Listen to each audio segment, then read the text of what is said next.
Powerful storms in the Atlantic Ocean in recent years is expected to cause flooding and landslides when it passes by Haiti in the next few hours.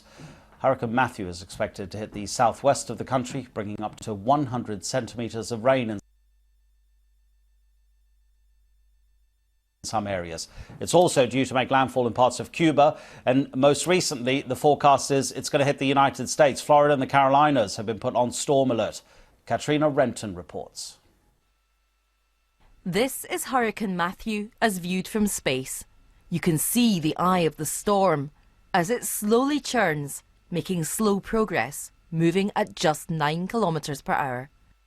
Matthew is one of the most powerful Atlantic hurricanes in recent years, as anyone and anything that has been in its path can vouch for.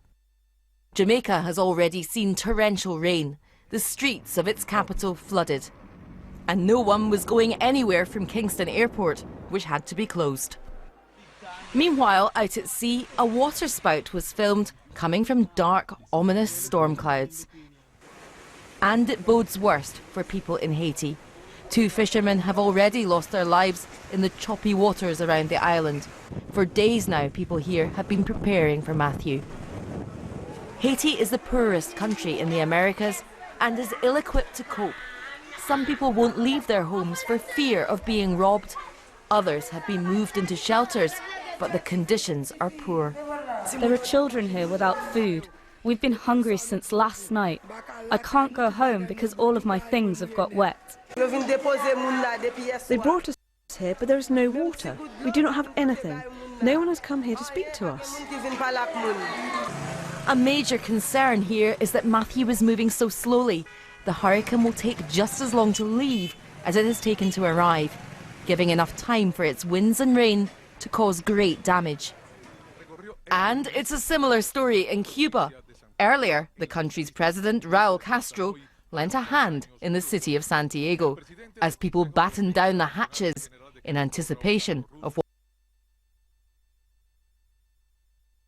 what Matthew is forecast to bring.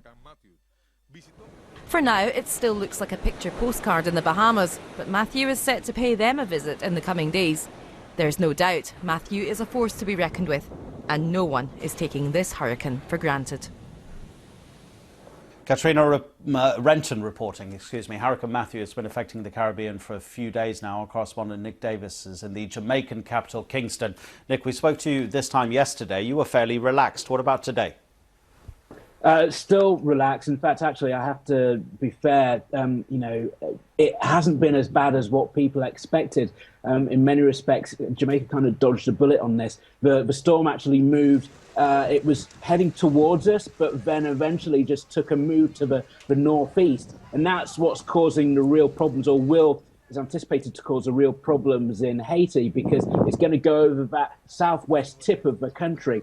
And as the report, which we just heard a second ago, pointed out, the country really isn't prepared for it. Here in Jamaica, we've had a day of rain, but not that much in terms of inches of rain. We're looking in the Dominican Republic, where 17,000 people have already been removed and taken away from their homes. Like 17,000 people moved. We're seeing 400,000 people being evacuated in Cuba. We're not hearing of anywhere close to those numbers in Haiti. And when it makes landfall around about 8 a.m. local time, it's expected that 40 inches could fall in some of those areas in the southwest peninsula. Yes, and therefore, because of that rain, they're warning about flash flooding. Do you know much about the geography of Haiti? Is there much higher ground for people to get to?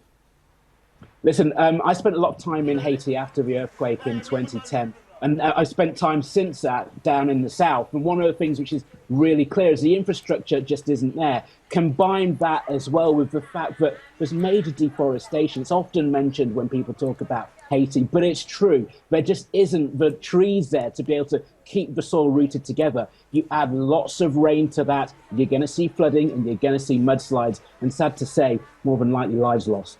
And yesterday you were talking about the speed of the storm and the problem being that it was moving so slowly. And yet it's a bit of a sort of dichotomy almost, isn't it? Because if it's moving slowly, it's going to stay longer over land. But if it's moving quickly, as they say now, winds of 225 kilometres an hour, that's clearly a problem in itself. Absolutely. So what happens is that these storms move very slowly over the water, but they whip around incredibly quickly. Normally, when they hit land, that kind of slows down their progress. But because it's just skirting the side of Hispaniola, of Haiti, and then about 8 hours later doing almost exactly the same thing in Cuba, it means that it's going to continue quite strong. So expect it to be like a Category 4 all the way through that windward passage, and then into the Bahamas, where it could be a Category 3. And these are small islands where a huge amount of damage could be seen.